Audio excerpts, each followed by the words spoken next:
Jesus endured so much that night, but probably nothing so much as the crushing suffering of isolation in grief, the loneliness of grief, the loneliness of suffering something that no one else can understand. When each of us goes through a period of grief, it is a profoundly solitary experience.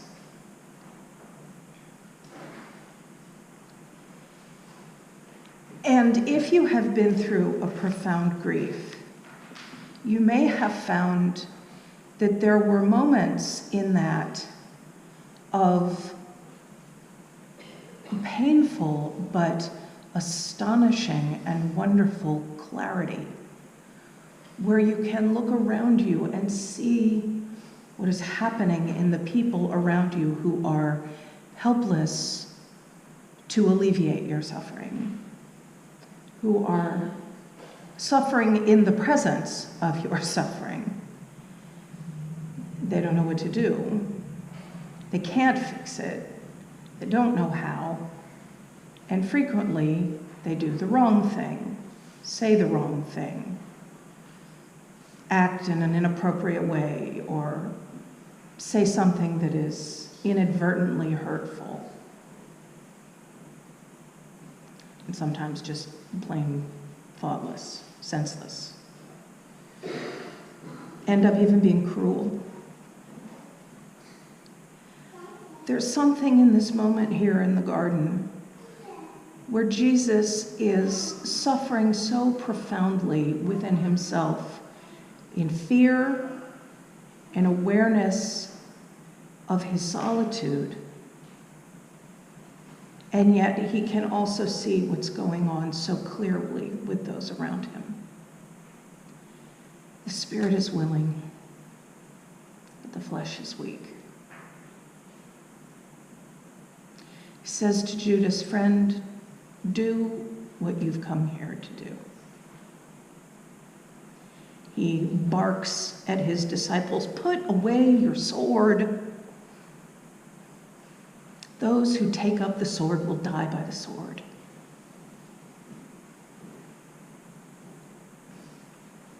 Peter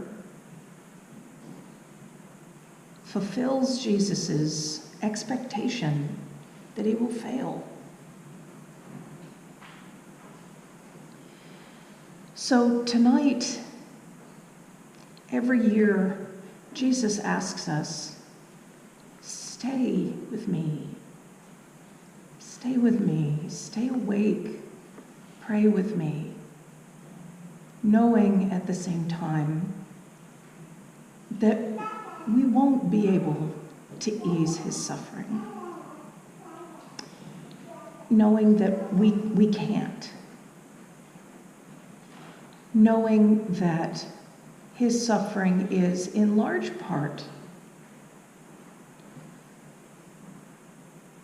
in every part, because of our brokenness, because we can't always do the right thing, because we can't always say the right thing, because sometimes we say and do exactly the wrong thing.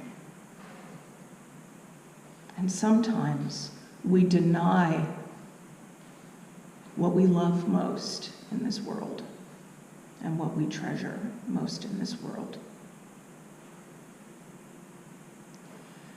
My encouragement to you this night is not to be afraid of sitting with the grief and the suffering.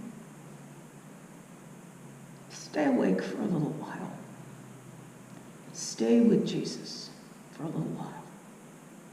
Pray with Jesus for a little while, as much as you can. You have to be with him, go through with him as best we can. in order to get to the other side. But you have to be there in the dark.